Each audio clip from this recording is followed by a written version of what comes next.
So the NFL has been very wild. This season been probably one of the most unique years of all time. So I figured today we'll do a Today in the NFL, kind of talking about the main headlines from the past week and whatnot, main things going on right now in the NFL, something that I want to start doing daily, at least weekly. So starting with last night, we had the Chargers against the Saints. I went out last minute after football practice, went out. Wait, I forgot. Real quickly, though. Shout out Tyler Orsini, Nevada. Going to watch him play this year. He's going to ball out. Anyways, follow him on Instagram, Twitter, wherever, at Tyler Orsini. I believe that's what it is. If not, then I'll figure it out. But just look up Tyler Orsini. It's not that hard. All right, anyways. Hit the camera there. Whoops. Anyways, so last night, I had football practice. My girlfriend hit me up. She said, do you want to go watch the game with some of my friends? Because I have a buddy who's a Saints fan and his girlfriend's a Charger fan. So we went to go watch the game. So Chargers were in control. But soon enough, the Saints start figuring things out. They start making plays. And then it's a close game. But, dude, the single doink sucks for the Charger fans, right? I was telling my buddy, because my buddy Aaron, who's a Saints fan, he was watching the game, and he was just like, oh, dang it, like, we lost. I'm like, yo, you're playing against the Chargers. They are known for choking. So anyways, the single doink happens. Bagley could have won the game.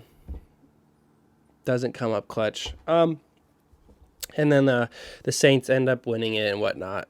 Oh, yeah, interesting fourth down call there on the 4th and 7. Like, I would have liked to see a route that was thrown at the sticks or, like, deeper down the field rather than, like, yo, I'm going to throw this slant and I want you to, go get the first down. But it was a really good play. I think it was, who was it? Who made the tackle?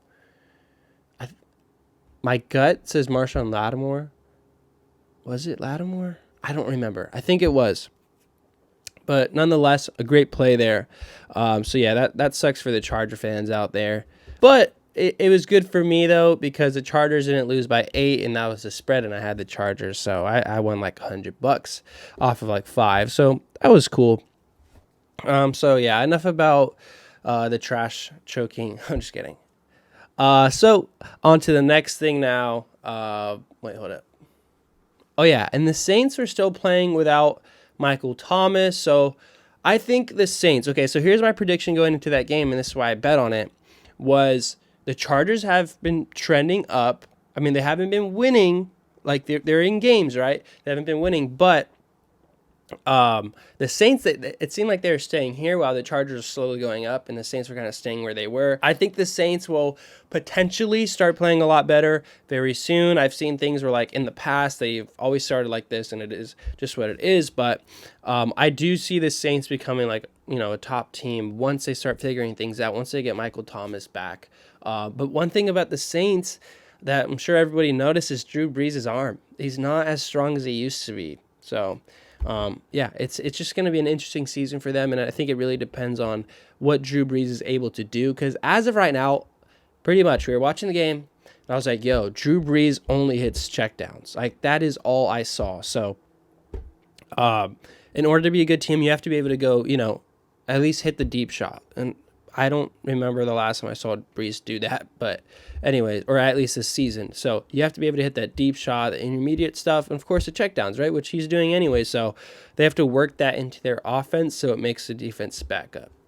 Just my thoughts there. But for the Chargers, gotta love Herbert, gotta love the fight. They didn't have Eckler, one of their main offensive guys. Josh Kelly, I think, played pretty well. Jackson played a little bit. I don't think he did too much, but Mike Williams, though. Mike Williams had an amazing catch. I'm actually going to break that down. Follow me on TikTok and Instagram at Coach Magz. I do like breakdowns and stuff to teach you about the game and whatnot. So, that catch was incredible. I'm definitely going to do that catch. But that catch was insane. That was a big play that set up the single doink. Fortunately, they didn't win it, but an exciting play nonetheless. So, speaking of people balling out, Chase Claypool blew my mind. All right, so 4 touchdowns, 3 receiving, and 1 rushing. That is wild, dude. So if you're playing fantasy, I would suggest probably taking a look at him. Seems like Big Ben really likes him. But Juju didn't even score, right? Had Juju. I don't have Juju, but if you have Juju, then, that sucks. Seeing Chase Claypool, the rookie, scoring 4 touchdowns, and Juju didn't get any, so that was pretty whacked. Another young wide receiver balling out is DK Metcalf, dude. That man is a stud. And I'm going to admit, when the whole cone thing came out, the cone gate, I'll say, when those came out and it was like, DK doesn't have good routes, he doesn't have good footwork. Okay, I'll admit, I was like, yeah, his footwork's pretty bad. I don't know how good of a receiver he'll be. Like, I'm never going to count out a college player, but I was like, oh, I understand. Like, the footwork actually looks bad. But if you can ball, you can ball. And that's the greatest, like, example of that. Like, when I'm coaching and I'm doing the footwork drills, the ladders, I don't care too much about that. I use it more as to warm up. Certain drills, footwork does matter, but like cone stuff like that, if you can ball, you can ball. That's just what it is. That's all it comes down to. Because I've seen people with really good footwork who just suck at football. So DK Metcalf, he is a stud. I'm excited to see what else this guy can do. I might grab his rookie card. Yeah, I really like DK a lot. What do we have next here? Ooh, all right. So going into some games, I think one of the biggest games to talk about would be the Chiefs and the Raiders. All right. So okay. I had a feeling the Raiders were going to compete because the Chiefs were 11-point favorites. I'm pretty sure 11-point favorites. All right. And I was just like, no way. The Raiders are a way better team than that. I did not think the Raiders were going to win, but I knew that they were going to play better than a lot of people thought. Because last week when they played the Bills, they really surprised me. All right, they could have beat the Bills, for sure. They could have beat the Bills. They're a lot better team than I think people think, and they're going to go up in my power rankings. We'll talk about that soon, but yeah, that was just wild. That was a really entertaining game to watch. Raiders come through. They win it. They shock the world. I still think the Chiefs, I would say, as of right now, I have to look at the power rankings again, but I think they still got to be number one, right? Let me know what you guys think. Where do you rank the Chiefs now after that loss? Was it just an upset? Are the Raiders better than we think? Are the Chiefs not as good as we think? You let me know what you think there. Another pretty big game was the Texans over the Jags after they fire Bill O'Brien. Who really cares? I mean, for me, it was more so the Jags not being too good than the Texans playing better, honestly, because I think the Minshew magic is running out. It ran out like the second week. First week they had it, I was like, oh, cool. Like, they were a fighting team. They were a good team. I think, yeah, first and second week, right? But yeah, I think the Minshew magic, the Jags are back to reality. They're not that good. Another game that it's hard for me to talk about, the 49ers. Oh my gosh, that was so rough. It was so rough to watch. Going into the game, I told my girlfriend the upset watch is going to be the Panthers and the Chargers and then the Dolphins against us. Because, dude, I have been saying this. The Dolphins are a good team. A lot of 49er fans were underestimating them. They are a really good team. Okay, I'm not going to say really good. They're a solid team. And right now, we are very banged up. As you could tell, we got whooped, okay? We're watching that game. It was frustrating on both sides of the ball. We'll start with defense. I think that was more like that made the biggest impact. Because, dude, I'm watching this game. Okay, I coach football. In my head, when I watch the games, I say, hey, what would I do here? I'm not a defensive coach. I have played pretty much like both sides of the ball, like just throughout my years of playing. I understand both sides very well, though. But I would say my expertise comes into the offensive side of the ball. All right. But anyways, nonetheless, I think the 49ers really messed up running man defense with a 6th-string cornerback in the game. For me, you run man defense when you are as good or better than the people you're guarding. Why is a 6th-stringer guarding Devontae Parker on 3rd and long? All right. It's just frustrating. And then they score a touchdown off of that. Like, come on. Like, that stuff. And we kept running man. At the beginning of the game, we were running man. I would have switched the zone right away. Yes, Fitzpatrick's a veteran. Yes, he might have been able to pick it, but I think it gives us a better chance rather than them seeing we're in man and start picking on our 6th-string cornerback. That was rough. That sucked. Offensively, we're not playing like we did last year. Jimmy G upsetting me. I don't think we should have benched Jimmy G, though. I need to do more research to see if it was his ankle or something. It seemed to me like it was because of poor play. But, like, okay, you're not going to have Bethard play the rest of the year. You're not going to have Mullins play the rest of the year. Why are we benching Jimmy G? Just ride it out. I know you're upset, coach. Ride it out. You have no other options, okay? Which reminds me, like the 49ers, I've been saying this. Jimmy G is not our guy. People try to, I would say 49ers would get really mad at me for saying stuff like that. And like when Jimmy G does good, it's like, oh yeah, what are you gonna say now, hater or whatever? But dude, he's not that good. Like he's very average, I will say. He's not our guy, okay? But you know who would be cool to see on the 49ers? Sam Darnold. That would be really cool. I would rather have Sam Darnold right now than Jimmy G. And we were watching the game, and I was telling my girlfriend's brother, I was like, hey, I would rather have Fitzpatrick. 49er fans, would you rather have Fitzpatrick on your team? Dude, he's such a veteran. He would work so well with Shanahan. I don't even think that's even a possibility of getting him in any way, but yeah, that'd be cool. But Sam Darnold, that'd be cool. I don't know the logistics of trading and whatnot and, even what we have to give, but that'd be kind of cool if we could get Sam Darnold. I think Shanahan would enjoy that. But yeah, I don't like Jimmy G. I haven't liked him. I'm sure he's a great guy. I will say that, but I don't want him to be our quarterback. We should have drafted Deshaun Watson when we drafted Solomon Thomas. Other 49er fans, if you remember that we should have drafted Deshaun Watson over Solomon Thomas, comment down below. Because, dude, I was going to get a Deshaun Watson custom jersey before he was even drafted. That's how confident I was that we were going to get him. Then we got Solomon Thomas. Was it worth it? No. Would Deshaun have been worth it? Yeah. Things probably would have been a lot different by now. But whatever. That's what it is. If you're a 49er fan, we'll get through it. Legitimately, though, we have such a tough schedule, and we're also hurt. I just say, hey, we do what the Warriors are doing. We lose games because people are hurt. Get a good pick. Come back next year and compete. I think that'll be a good way for people to forget about us, too.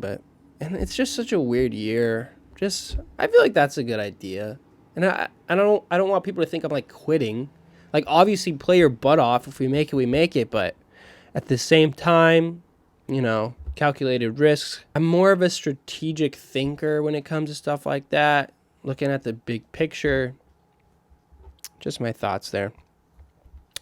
But yeah. So anyways, speaking of franchises that need some turning around, the Falcons fired Dan Quinn. The reason why I think it's a good choice is because now it's time to change the culture. When you don't have a winning culture, it's hard to win. Okay? Now what that means is if they get someone new, everyone's bought in, they start winning games, they build a culture. All right? And building culture takes a long time.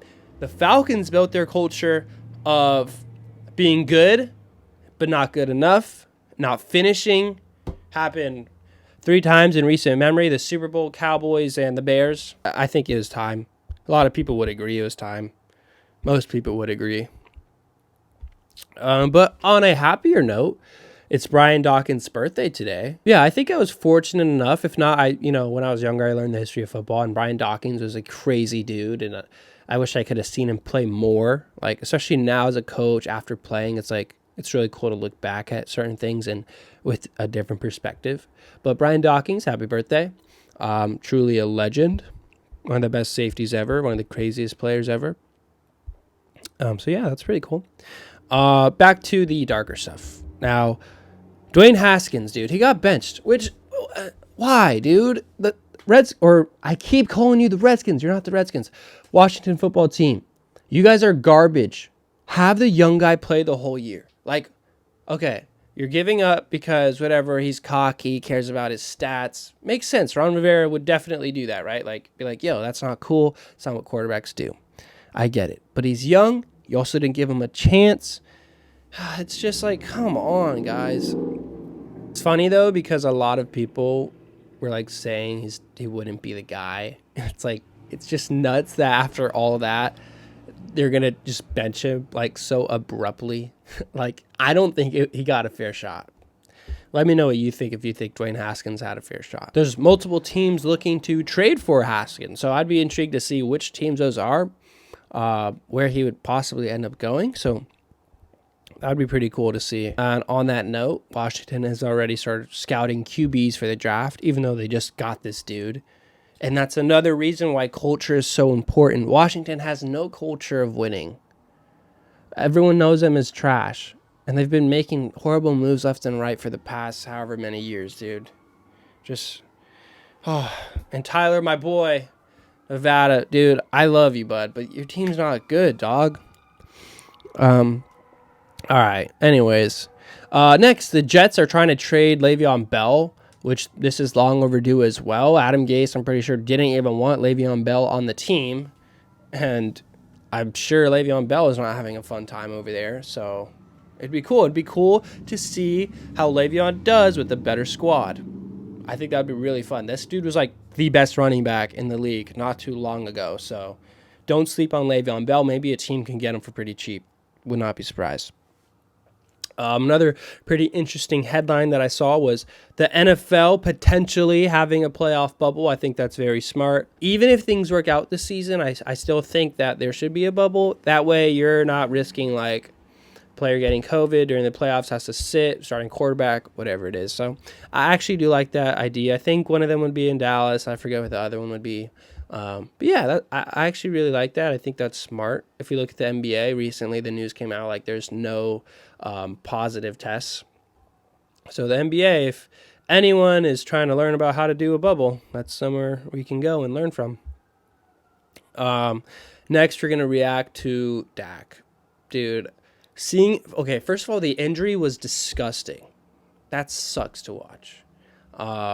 Yeah, it sucks to see any player like that, especially players with heart, getting hurt who can't compete for the team anymore. So that was really rough to watch, actually. I'm feeling for Dak. I'm pretty sure he'll be out for season. I think he's getting surgery soon, so that kind of, it's very likely that he'll be out for season.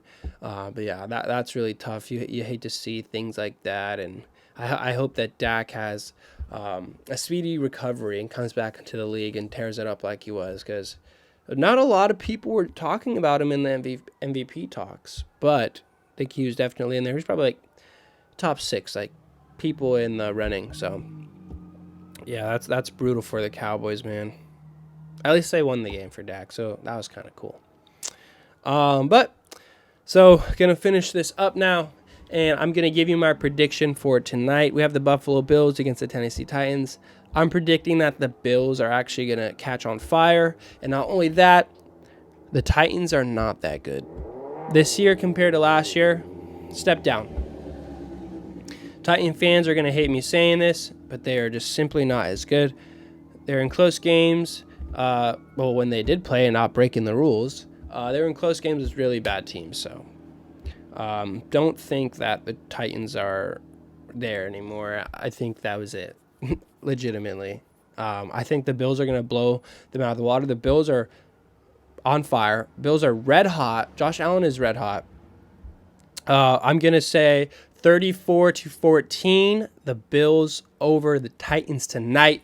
I'll be betting on that. I think the Bills are only 3-point favorites, which is very surprising to me, the way they've been playing and the way the Titans been playing. But yes, I'll be placing that bet tonight. So that is today in the NFL with Magz, yours truly. Again, shout out Tyler Orsini, shout out Nevada. If you want to, talk to me, message me, find me on Instagram, TikTok, Twitter at Mind of Magz. Again, follow Coach Magz, Coach_Magz. Forgot to say that earlier, I think. If you want to see my film breakdowns and just coaching stuff and you want to learn more about the game, cool. All right. Peace out.